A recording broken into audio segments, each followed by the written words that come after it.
नमस्कार प्रेक्षकांनो, आज आपण बघणार आहोत ठरलं तर मग मालिकेच्या 6 जुलैच्या भागामध्ये शेवटी तन्वी प्रतिमा त्यांना मिळालीच आणि ते दोघेजण एकमेकीला भेटून इतके रडताय प्रेक्षकांनो. आणि हे बघत असताना लगेच रविराज म्हणत असता की हे कधी खोटं असलं ना तर मी खरंच हा धक्का सहन नाही करू शकणार, मी मरूनच जाईल. त्यात लगेच राकेश म्हणतो, अरे 2-3 वस्तू मिळाल्या म्हणून त्याच्यावरनं सायली ही आपली तन्वी आहे हे तर काही शक्य नाही ना.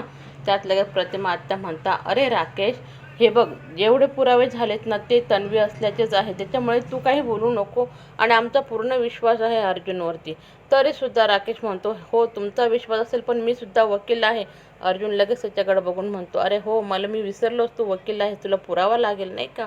हो, माझ्याकडे एक पुरावा आहे. आणि लगेच अर्जुन तिकडे जातोय बाजूला आणि त्यांनी जे DNA चे रिपोर्ट आणलेले असतात ते रिपोर्ट घेऊन येतो. आणि हे बघा, हा पुरावा असा आहे ते कोर्टसुद्धा ना करू शकत नाही.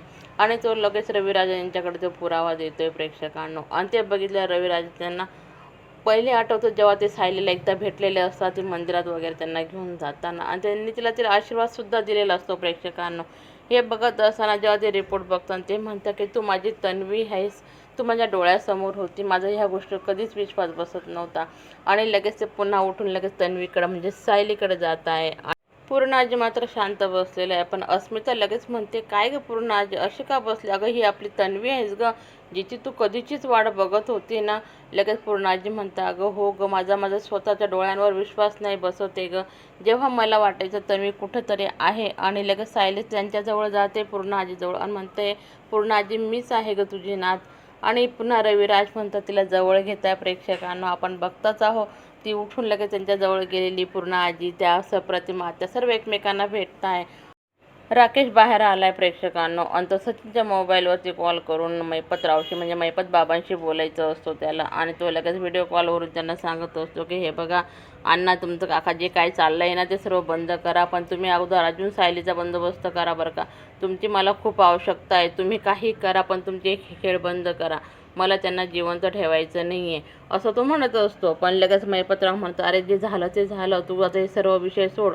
आणि लगेच सचिन तो फोन बंद करतोय आणि बाहेरून त्याला कॉल करतोय, अरे हे बघ, तू काही अण्णांच्या नादी लागू नको, अण्णांचं काही खरं दिसत नाही आहे, तू फक्त त्यांच्यावर पाळत ठेव, जे काय करायचं ते मी करल. इकडे प्रिया मात्र जाम भडकली, तिला सायलीला जिवंतच ठेवायचं नाही. आणि ती म्हणत असते की मला सायली तुला जिवंतच ठेवायचं नाही. भिंतीवर जे सायली तन्वी नाव लिहिलेलं असतं ते जोरात खोडत असतं आणि ती इतका संताप करते प्रेक्षकांनो. पुन्हा आपण सुभेदारांच्या घराकडे आलोय प्रेक्षकांनो.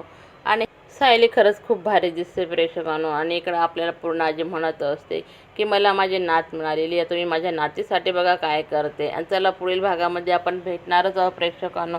व्हिडिओ आवडला असेल तर माझ्या व्हिडिओला लाईक करा, चॅनलला सबस्क्राईब करा. धन्यवाद प्रेक्षकांनो.